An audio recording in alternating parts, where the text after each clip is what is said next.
وہ ہمارے جو آبائی علاقہ ہے، میرا حلقہ، جس حلقے کے اندر 4 تحصیلیں ہیں، مری ہے، کوٹلی ستیاں ہے، کہوٹا ہے، کلر سیدہ ہے، یہ 4 تحصیلوں پر مشتمل قومی اسمبلی کا حلقہ ہے۔ پچھلے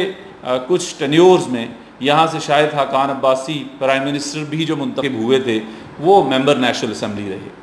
یہ صاحب جو اب وہاں سے ایم این اے ہیں، جناب صداقت عباسی صاحب، ان کے حوالے سے میں نے بہت سے دوستوں کی آراء سنی، بہت سے ویڈیو کلپس دیکھے، لیکن کل رات جاوید چودھری صاحب کے پروگرام میں جو ان کی حالت ہوتی دیکھی تو میں بڑا افسوس کا شکار ہوا۔ ہمارا خطہ بہت دلیر لوگوں کا خطہ ہے، باشعور لوگوں کا خطہ ہے۔ یہ وہ خطہ ہے جہاں آپ کو پاکستان کی کریم ملے گی، پاکستان کے ٹاپ کے لوگ آپ کو یہاں سے آتے ملیں گے۔ اس علاقے سے تعلق ہونے والا ہر شخص اپنی اپنی طبیعت اور فطرت کا مالک ہے، لیکن میں صداقت عباسی صاحب کی پرسنالٹی کو نہیں ڈسکس کرنا چاہتا۔ وہ پی ٹی آئی سے تعلق رکھتے ہیں، شاید ان کو زیادہ پسند اس وجہ سے نہیں کرتا ہوں گا، ذاتی اعتبار سے وہ اچھے آدمی ہوں گے، میں اس کے حوالے سے بات نہیں کرنا چاہتا۔ جو بات میرے ذہن میں ہے وہ یہ کہ کل ایک پیپلز پارٹی کے ایم این اے ان کے ساتھ بیٹھے تھے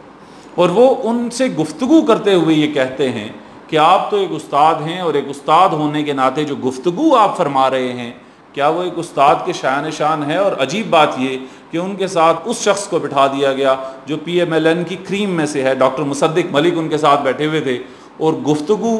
کچھ ایسی نہیں کرنے دی انہوں نے ہمارے معزز ایم این اے کو، جن کے علاقے میں میرا ووٹ بھی درج ہے، کہ آپ کسی انداز سے اس گفتگو کو ڈیفینڈیبل کہہ دیں نہیں، انہوں نے ان کو ناک آؤٹ کر کے رکھ دیا۔ تو ان سے ایک درخواست ہے، مہربانی فرمائیں ٹاک شوز میں اگر آپ لوگوں کے سوالات کے جوابات نہیں دے سکتے تو نہ جائیے۔ آپ اپنی وفاداری ضرور رکھیے، اپنے لیڈر کے ساتھ رکھیے، لیکن آپ ہمارے علاقے کے نمائندہ بن کے جا رہے ہیں۔ جہاں آپ تمام 4 تحصیلوں کے نمائندہ بن کے جاتے ہیں، آپ علاقے کے لوگوں کی نمائندگی کرتے ہیں، وہاں آپ سے یہ دست بدستہ میں درخواست کرتا ہوں کہ آپ اس قسم کے ٹاک شوز میں جا کے ہمارے لیے ہیومیلیشن کا سبب نہ بنیے۔ اگر آپ فیکٹس نہیں جانتے، اگر آپ کو پتہ نہیں ہوتا کہ کیا قوانین ہیں، کیا معلومات ہیں، اور ان کے بغیر آپ میدان میں اچھل جاتے ہیں، تو میرا خیال ہے آپ ہمارے ساتھ بھی زیادتی کرتے ہیں۔ لوگ آپ کو ہمارے علاقے کی پہچان سمجھ رہے ہیں۔ ایک طرف تو میں یہ کہتا تھا کہ ہمارے علاقے کے فلاں فلاں لوگ، اور دسیوں لوگ میں گنواتا ہوں لوگوں کو، وہاں جب آپ سامنے آتے ہیں اور لوگ آپ کا کلپ مزاح کے طور پہ ہمیں بھیجتے ہیں تو ایک دوسری جماعت سے تعلق ہونے کے باوجود میرے لیے ناقابل قبول ہے۔ میں آپ سے یہ درخواست کرتا ہوں کہ اپنے ہوم ورک کے بغیر اگر آپ ان تمام شوز میں جانا نہیں چھوڑیں گے تو پھر آپ اپنے لیے بھی ہیومیلیشن مزید بنائیں گے اور ہمارے لیے بھی ہیومیلیشن بنائیں گے۔ ہاں ایک بات مزید کہ آپ کا تعلق جن علاقوں سے ہے